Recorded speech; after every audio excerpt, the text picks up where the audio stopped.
इन्होंने मोहब्बत को फैलाने का काम किया है। तो इसी बेसिस पर एक टीचर ने स्टूडेंट से पूछा था कि बेटे ये भारत का नक्शा है। मेरी बात ध्यान से सुनिएगा, मैं बहुत कीमती बात आपको समझाऊंगा। ये एक भारत का नक्शा है। उन्होंने कहा ठीक है सर। तो उसने बोला अब मैं इसके कई एक टुकड़े कर देता हूँ।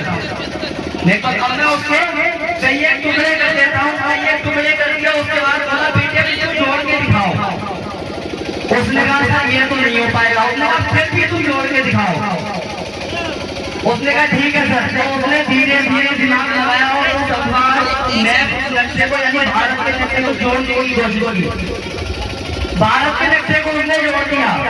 अगर मेरी बात आपको अच्छी लगे तो जोरदार तालियां बजा देना, लेकिन सिर्फ बात सुनने के बाद। उसने भारत का नक्शा जोड़ दिया और सिर्फ भारत का नक्शे को जोड़ने के बाद टीचर ने पूछा बेटा ये तुमने कैसे जोड़ा?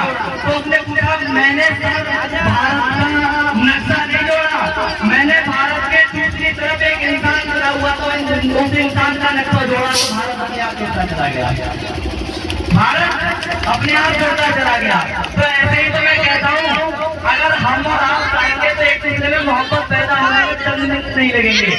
इसीलिए मैं कहता हूँ आंखों में अरमान लिया, मंजिल को अपना मान लिया, फिर मुश्किल क्या और आसान का जो ठान लिया तो ठान लिया। आंखों में अरमान लिया, मंजिल को अपना मान लिया, फिर मुश्किल क्या और आसान का जो ठान लिया तो ठान लिया। और हार हो जाती है जब मान लिया जाता है, जीत तब होती है जब ठान लिया जाता है। हार हो जाती है जब मान लिया जाता है, जीत तब होती है जब ठान। और मेरी यही विश्वास है कि मैं आगे तक मेरी ये सोच है कि मैं जहाँ तक जाऊँ, क्या चंद्रशेखर आजाद से मिल पाया या न मिल पाई ये सब आपकी बदौलत, आप मेरे साथ क्या करना चाहोगे।